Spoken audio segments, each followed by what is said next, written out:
Hello friends, welcome to Sri moto channel. நான் உங்கள் Sridhar.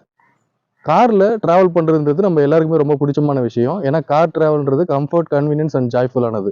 Car break down ஆகாமல் இருக்கிறதுக்கு என்னென்ன ஃபாலோ பண்ணுன்றது நம்ம இந்த வீடியோவில் பார்க்க போகிறோம். ஒருவேளை கார் பிரேக் டவுன் வந்துச்சுன்னா அந்த பிரேக் டவுனை எப்படி மேனேஜ் பண்ணணுன்றதையும் நம்ம பார்க்க போகிறோம். கார் பிரேக் டவுன்ன்றது நிறைய ரீசன்ஸால் வரும். மெயினாக பார்த்தீங்கன்னா பேட்ரி, டயர், அதுக்கப்புறம் பார்த்தீங்கன்னா மெக்கானிக்கலாக வண்டியில் வந்து மெயின்டெனன்ஸ் சரியாக பண்ணாததால் ஏற்படக்கூடிய ப்ராப்ளம்ஸ் எல்லாம் வரக்கூடியது தான் பிரேக் டவுனுக்கு மெயினான ரீசன்ஸாக இருக்கும். கார் பேட்டரியால் வரக்கூடிய பிரேக் டவுன்ஸ் அவாய்ட் பண்ணுறதுக்கு பேட்டரி ஹெல்த்தியான பேட்டரியாக இருக்கான்னு சொல்லிட்டு செக் பண்ணுறதுக்கு சில டிப்ஸ் இருக்குது, அதையும் பார்க்கலாம். அட் த சேம் டைம் நீங்கள் லாங் ஜேர்னி போகிறதுக்கு முன்னாடி வெஹிக்கிளை வந்து நீங்கள் ஜென்ரல் செக்அப் பண்ணும்போது ஆட்டோ எலக்ட்ரிஷியன் வந்து கார் பேட்டரி எப்படி செக் பண்ணுவாங்கன்றதையும் நீங்கள் தெரிஞ்சுக்கிறது நல்லது. ஃபர்ஸ்ட்டு பார்த்தீங்கன்னா உங்கள் வெஹிக்கிளில் பேட்டரி வந்து ஃபிட்மெண்ட் வந்து ப்ராப்பராக இருக்கணும். எந்த விதமான ஷேக்கும் இருக்கக்கூடாது. பேட்டரியோட ஃபிட்மெண்ட்டு ப்ராப்பராக இருக்கணும். சில வெஹிக்கிளில் பார்த்தீங்கன்னா மேலே வந்து கிளாம்ப் மாதிரி கொடுத்துருப்பாங்க. ஒரு சில வெஹிக்கிளில் பேட்டரியினுடைய கீழ்ப்பகுதியில் உங்களுக்கு வந்து பாட்டம் ஹோல்டுன்னு சொல்லுவோம், அந்த கிளாம்ப் மாதிரி கொடுத்து பேட்டரி அசையாமல் இருக்கிறதுக்கு கொடுத்துருப்பாங்க. ஸோ அது கிளாம்பிங் கரெக்டாக இருக்கான்னு பார்த்துக்கோங்க. நெக்ஸ்ட் திங் பார்த்தீங்கன்னா பேட்டரிக்கு மேலே வந்து பேட்டரியினுடைய கண்டிஷன் செக் பண்ணுறதுக்கு இண்டிகேட்டர் வருது. இப்போ வர்ற பேட்டரிஸ் எல்லாத்துலேயுமே பார்த்தீங்கன்னா க்ரீன் கலரில் இருந்ததுன்னா பேட்டரி சார்ஜ் கண்டிஷன் ஓகேன்னு அர்த்தம். ரெட் கலரில் இருந்ததுன்னா டிஸ்டில்ட் வாட்டர் ஆட் பண்ணணும், தேவைப்பட்டால் பேட்டரியை சார்ஜ் பண்ணணும். ஒயிட் கலரில் இருந்ததுன்னா பேட்டரி ஃபுல்லாக டிஸ்சார்ஜ் கண்டிஷனில் இருக்குது, சார்ஜ் பண்ணணும், ஆல்டர்னேட்டரை செக் பண்ணணும். பாருங்க, இது negative terminal, positive terminal. So ரெண்டு டெர்மினலுமே இந்த பேட்டரி டெர்மினல்ஸ் வந்து ப்ராப்பரான டைட்னஸில் இருக்கணும், லூஸாக இருக்கக்கூடாது. அப்போ தான் உங்களுக்கு சார்ஜிங் வந்து கரெக்டாக நடக்கும். ஸோ நார்மலாக இந்த மல்டிமீட்டர் யூஸ் பண்ணுவாங்க. இந்த மல்டிமீட்டரில் பார்த்தீங்கன்னா 20 வோல்டேஜ் வரைக்கும் இருக்க செட்டிங்ஸில் இந்த ஞாபகம் வச்சிடணும். நெகட்டிவ் டெர்மினலில் black colour, positive terminal red colour. இது ரெண்டு இது நம்ம பாயிண்டர் வச்சோம்னா பேட்டரியோடைய வோல்டேஜ் பாருங்க 12.4041 இந்த ரேஞ்சில் இருக்கு. ஸோ இது வந்து 12 வோல்ட் பேட்டரி. பேசஞ்சர் கார்ஸில் நம்ம 12 வோல்ட் பேட்டரிஸ் தான் யூஸ் பண்ணுறோம். பேட்டரியோட வோல்டேஜ் பார்த்தீங்கன்னா 12 வோல்ட் ப்ளஸ் இருந்தது நம்ம பார்த்தோம். இப்போ இன்ஜினை கிராங்க் பண்ணும்போது வந்து பார்த்தீங்கன்னா 10க்கு கம்மியாக பேட்டரியோட வோல்டேஜ் போகக்கூடாது. அப்படி போச்சு அப்படின்னா பேட்டரி வீக்காக இருக்குன்னு அர்த்தம். அது சார்ஜ் போட்டால் சரியாகுமா அப்படின்றத நீங்கள் பேட்டரி ஷாப்லையோ இல்லை ஒர்க் ஷாப்லையோ கொடுத்தீங்கன்னா அவங்க செக் பண்ணி சொல்லுவாங்க. நம்ம இன்ஜினை கிராங்க் பண்ணி ஸ்டார்ட் பண்றோம், அப்போ வோல்டேஜ் எவ்வளவு டிராப் ஆகுதுன்றத பாருங்க.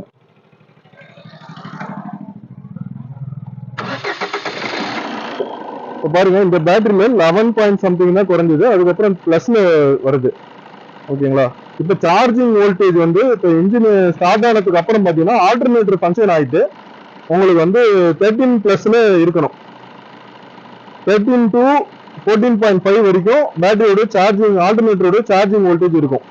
பாருங்க, இப்போ சார்ஜிங் வோல்டேஜ் வந்து 13.5க்கு மேல இருந்ததுன்னா ஆல்டர்னேட்டரோட அவுட்புட் வோல்டேஜ் நம்மளுக்கு கரெக்டா இருக்கு அப்படின்னு அர்த்தம். வண்டியோடைய ஆல்டர்னேட்டர் அவுட்புட்டும் கரெக்டா இருக்கு, பேட்டரியோட கண்டிஷனும் கரெக்டா இருக்கு. ஸோ இப்படிதான் பேட்டரியோட கண்டிஷனை செக் பண்ணணும். அதே போல பேட்டரியை வந்து கிளீனா மெயின்டைன் பண்ணணும். மேல டெர்மினல்ஸ் எல்லாமே பார்த்தீங்கன்னா எந்த விதமான ஃபார்மேஷனும் இல்லாமல் கிளீனா மெயின்டைன் பண்ணணும். பேட்டரியுடைய சைடு வால் பார்த்தீங்கன்னா எக்ஸஸா பல்ஜ் ஆயிடுச்சு அப்படின்னா பேட்டரி வீக் ஆயிடுச்சு அப்படின்னு அர்த்தம். யூஸ்வலாக பார்த்தீங்கன்னா 2.5 வருஷத்துலேருந்து 3 வருஷம் வரைக்கும் பேட்டரிஸ் வரும். அதுக்கு மேலே நீங்கள் பேட்டரி அப்பப்போ செக் பண்ணுறது ரொம்ப நல்லது. இப்போ டயர் பிரேக் டவுன் பொறுத்த வரைக்கும் நம்ம எல்லாருக்குமே தெரியும், டயர்ஸ் யூஸ்வலாக வந்து பங்க்சர்ஸ் ஆகும். இன்னைக்கு வரது எல்லாமே கார்ஸில் வந்து பார்த்தீங்கன்னா டியூப்லெஸ் டயர்ஸ் தான் வருது. டியூப்லெஸ் டயர்ஸ் மோஸ்ட்லி பஞ்சர் ஆனாலுமே உங்கள் டெஸ்டினேஷன் ரீச் பண்ணுற அளவுக்கு மேனேஜபிளாக இருக்குது. பட் இருந்தாலும் டயர் சேஞ்ச் பண்ணுறதுக்கு தேவையான டூல்ஸ் எல்லாமே நம்ம வண்டியில் இருக்கணும். Jack rod, wheel spanner and safety triangle, முடிஞ்ச ஒரு டார்ச் லைட் இருந்ததுன்னா பெட்டர். ஸோ இது மட்டும் இல்லாமல் டயருடைய லைஃப் ஸ்பேன் பார்த்தீங்கன்னா 3 to 5 years தான் இருக்கும். டயர் வந்து பார்த்தீங்கன்னா ரப்பர் காம்பனண்ட் ஹார்ட் ஆகிடும். ஸோ இந்த ஹார்டான ரப்பர் வந்து லோக்கல் லாங்குவேஜில் காய்ச்சலான டயர் அப்படின்னு சொல்லுவாங்க. ஸோ இந்த டயர் வந்து ஹைவே ரன்னிங் டைமில் பார்த்தீங்கன்னா ஹீட்டு தாங்க முடியாமல் பஸ்ட் அவுட் ஆகிடும். ஸோ இந்த ரீசனால டயர் பிரேக் டவுன்ஸ் வரும். ஸோ இதை நீங்கள் அவாய்ட் பண்ணுறதுக்கு உங்கள் கார் டயரு எப்போ மேனுஃபேக்சரிங் பண்ணியிருக்காங்க அப்படின்றத பார்த்து நீங்கள் தெரிஞ்சுக்கோங்க. கார் டயர்னுடைய டீட்டெயில்ஸு நம்ம ஆல்ரெடி ஒரு ப்ரீவியஸ் வீடியோ கொடுத்துருக்கோம், அதனுடைய லிங்க் வந்து டிஸ்கிரிப்ஷனில் கொடுத்துருக்கேன், அதை பார்த்து நீங்கள் தெரிஞ்சுக்கலாம். ஸோ அடுத்து நம்ம முக்கியமாக பார்க்கறது பார்த்தீங்கன்னா mechanical breakdowns. Mechanical breakdowns பெரும்பாலும் அவாய்ட் பண்ணுறதுக்கு நீங்கள் ப்ரிவென்டிவ் மெயின்டெனன்ஸ் ஷெடியூல், பிஎம்எஸ்ன்னு சொல்லுவாங்க. ஸோ இதுபடி நீங்கள் வண்டி சர்வீஸ் பண்ணியிருந்தீங்க அப்படின்னாலே உங்களுக்கு வந்து மெக்கானிக்கல் பிரேக் டவுன்ஸ் வராது. ஃபர்ஸ்ட்டு பார்த்தீங்கன்னா ஆல்டர்னேட்டர் பெல்ட். இந்த ஆல்டர்னேட்டர் பெல்ட் வந்து ஃபேன் பெல்ட்னு சொல்லுவாங்க, அப்படி இல்லைனா சர்பன்டைன் பெல்ட் அப்படின்னு சொல்லுவாங்க. ஸோ இந்த பெல்ட் வந்து பார்த்தீங்கன்னா கிராங்க் ஷாஃப்ட்லேருந்து பவர் எடுத்து இதுதான் வந்து ஒரே பெல்ட் தான். இப்போ வர வண்டிலாம் மோஸ்ட்லி பார்த்தீங்கன்னா ஒரே பெல்ட் தான் உங்களுக்கு. Power steering pump, alternator, water pump, AC compressor, இது எல்லாத்துக்கும் டிரைவ் வந்து கிராங்க் ஷாஃப்ட்ல இருந்து பவர் எடுத்து இந்த ஒரே பெல்ட் தான் எல்லாத்துக்கும் கொடுக்குது, எல்லா புள்ளிஸ்க்கும் கொடுக்கும். இந்த பெல்ட் உங்களுக்கு வந்து வீக்கா இருந்து கட் ஆயிடுச்சு அப்படின்னா வெஹிக்கிள் பிரேக் டவுன் ஆயிடும். ஸோ இந்த சுச்சுவேஷன் அவாய்ட் பண்றதுக்கு இந்த பெல்ட்டோட கண்டிஷனை அப்பப்போ செக் பண்ணுங்க. நெக்ஸ்ட் பாத்தீங்கன்னா timing chain R timing belt. ஒரு சில வண்டியில டைமிங் பெல்ட் வரும். டைமிங் பெல்ட்டை விட பாத்தீங்கன்னா டைமிங் செயின் வந்து லைஃப் அதிகம். உங்க வண்டியில என்ன டைமிங் பெல்ட் இருக்கா செயின் இருக்கான்றது உங்க யூசர் மேனுவல் புக்கை பார்த்து தெரிஞ்சுக்கோங்க. நீங்க ரெகுலரா சர்வீஸ் போற சர்வீஸ் சென்டர்ல கேட்டீங்கன்னாலும் சொல்லுவாங்க. அதை கரெக்டான கிலோமீட்டர்ல நீங்க சேஞ்ச் பண்ணிட்டீங்கன்னா டைமிங் பெல்ட் ஆர் செயின்ல வரக்கூடிய ஃபெயிலியர்ஸ் அவாய்ட் பண்ணலாம். அதே போல ஆல்டர்னேட்டர் பெல்ட் கூட வந்து காஸ்ட் கம்மி, அதனால ஏற்படக்கூடிய கான்சிக்வென்ஷனல் லாஸ் வந்து கம்மியா இருக்கும். பட் டைமிங் பெல்ட்டோ டைமிங் செயினோ கட் ஆயிடுச்சுன்னா உங்களுக்கு வந்து இன்ஜின்ல வந்து நிறைய செலவு வைக்கும். அதனால இதை வந்து ரொம்ப முக்கியமா நீங்க பார்க்கணும். அடுத்து ரொம்ப காமனா அதிகமா ஆகுறது கூலிங் சிஸ்டத்துல வந்து கூலண்ட் ஓஸ், ரேடியேட்டர், இந்த மாதிரி வாட்டர் பம்ப், இந்த மாதிரி காம்போனன்ட்ஸ் வந்து ஃபெயிலியர் ஆகும். ஸோ இதுல கூலிங் சிஸ்டத்துல வந்து நீங்க ரப்பர் ஹோசஸ் வந்து ஃபிளெக்சிபிள் ஹோசஸ், இது யூஸ்வலா வந்து நீங்க ஒரு 5 இயர்ஸ்க்கு மேல இருக்க வெஹிக்கிள் இருந்ததுன்னா அந்த கூலண்ட் ஓஸ் எல்லாம் வந்து எப்படி இருக்குன்னு செக் பண்ணி ப்ரிவென்டிவ் மெயின்டெனன்ஸ் அப்பயே பார்த்துக்கலாம். அதே போல லாங் டிரைவ் போறதுக்கு முன்னாடியே நீங்க பார்த்துக்கலாம், செக் பண்ணிக்கலாம். கூலண்ட் லீக் இருந்துச்சுன்னா நீங்க அதை இமீடியட்டா பார்த்து அரெஸ்ட் பண்ணிடுறது ரொம்ப நல்லது. அதே போல பாத்தீங்கன்னா இன்ஜின் ஆயில் லீக்கேஜ். இந்த இன்ஜின் ஆயில் லீக்கேஜ் வரதுக்கு முன்னாடி ஃபர்ஸ்ட் இன்ஜின் ஆயில்ல சீப்பேஜ்னு சொல்லுவோம், கசிதல். இந்த இன்ஜின் ஆயில் கசிதல் இருக்கும் போதே வந்து நீங்க அதை பார்த்து சரி பண்ணிட்டீங்கன்னா இன்ஜின் ஆயில் லீக்கேஜ் வரதை அவாய்ட் பண்ணலாம். லீக்ன்றது எப்படின்னா நீங்க வெஹிக்கிள் ரெகுலரா பார்க் பண்ணிருக்கீங்க, வெஹிக்கிள் மூவ் பண்ணி பார்க்கும்போது கீழே ஆயில் டிராப் ஆயிருந்ததுன்னா அது வந்து லீக்கேஜ். ஸோ நீங்க ரெகுலரா இன்ஜின் இன்ஸ்பெக்ஷன் பார்க்கும்போது சீப்பேஜ் இருந்துச்சுன்னா அதை நோட்டீஸ் பண்ணி நீங்க அரெஸ்ட் பண்ணிட்டீங்கன்னா உங்களுக்கு ஆயில் லீக் வராம நம்ம அவாய்ட் பண்ணிக்கலாம். ஆயில் லீக்ன்றது பாத்தீங்கன்னா உங்களுக்கு கவனிக்காம விட்டீங்கன்னா வெஹிக்கிள் ரன்னிங் டைம்ல ஆயில் ஃபுல்லுமே ட்ரைன் ஆயிடுச்சுன்னா உங்களுக்கு இன்ஜின்ல லூப்ரிகேஷன் இல்லாம இன்ஜின் சீஸ் ஆக கூட சான்ஸ் இருக்கு. இதனால செலவும் ரொம்ப அதிகமாகும். ஸோ இதை நீங்க அவாய்ட் பண்றதுக்கு சீப்பேஜ் இருக்கும் போதே பாத்துருங்க. இதை தவிர பாத்தீங்கன்னா வீல் பேரிங்ஸ் போகலாம், wheel cylinders, brake shoes, brake pad, இன்னும் நிறைய ரீசன்ஸால மெக்கானிக்கல் பிரேக் டவுன்ஸ் ஆகும். இது எல்லாமே அவாய்ட் பண்றதுக்கு நம்ம செய்ய வேண்டியது ஒண்ணு தான், ப்ரிவென்டிவ் மெயின்டெனன்ஸ் ஷெட்யூல். அதே போல வெஹிக்கிள் லாங் ஜேர்னி போறதுக்கு முன்னாடி வெஹிக்கிள் ஜெனரல் செக்அப்.